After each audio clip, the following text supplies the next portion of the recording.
तमिलनाडु के तेनकासी जिले के परम्बू गांव का यह घर पूरी तरह लकड़ी से बना है। यह घर शिव सुब्रमण्यम का है, जो एक किसान है। वे हमेशा से ही ऐसा घर बनाना चाहते थे जिसमें नेचुरल मटेरियल का ही इस्तेमाल हो।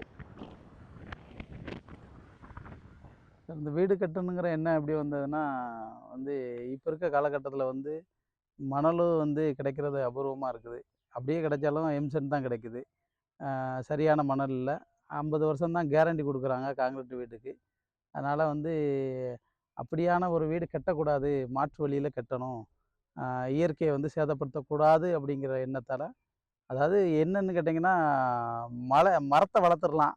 மலைய வளர்க்க முடியாது. எவ்வளோ மலைய தான் வெட்ட முடியும், எவ்வளோ மலைய தான் குடைய முடியும் அப்படிங்கிறதுக்காக शिव सुब्रमण्यम का दावा है कि उन्होंने अपने ड्रीम हाउस को बनाने के लिए बहुत अच्छी लकड़ी खरीदी है। வேற ஒரு சேர் செஞ்சுக்கலாம், இல்லைன்னா கட்டில் செஞ்சுக்கலாம், இல்லைன்னா ஒரு ஒரு ஃபர்னிச்சர் என்ன வேணாலும் பண்ணிக்கலாம். அதாவது யூஸ்ஃபுல்லா இருக்குங்க. நான் செஞ்சிருக்க ஒவ்வொரு பொருளும் திரும்ப வந்து உபயோகிக்கிற பொருளாக தான் செஞ்சிருக்கிறேன். அதே மாரில அந்த அதாவது இன்னைக்கு வந்து ரூ. 100க்கு வந்து அதாவது வேப்பங்கட்ட வாங்கியிருக்கிறேன். ரூ. 200 சதுரடி ரூ. 200க்கு வந்து தேக்கு வாங்கியிருக்கிறேன். ஆனா இதே ஒரு 20 வருஷம் இல்ல 30 வருஷம் கழிச்சுன்னா, நிச்சயமா 500 இல்ல ரூ. 1000க்கு வந்து விலை மதிப்பா கூடுற ஒரு வாய்ப்பு தான் இதுக்கு இருக்கு. शिव सुब्रमण्यम का घर बना रहे कारीगरों का कहना है कि उन्होंने इसकी शुरुआत 2021 में की थी। இதே அதர் கண்ட்ரியில் கட்டியிருக்காங்க.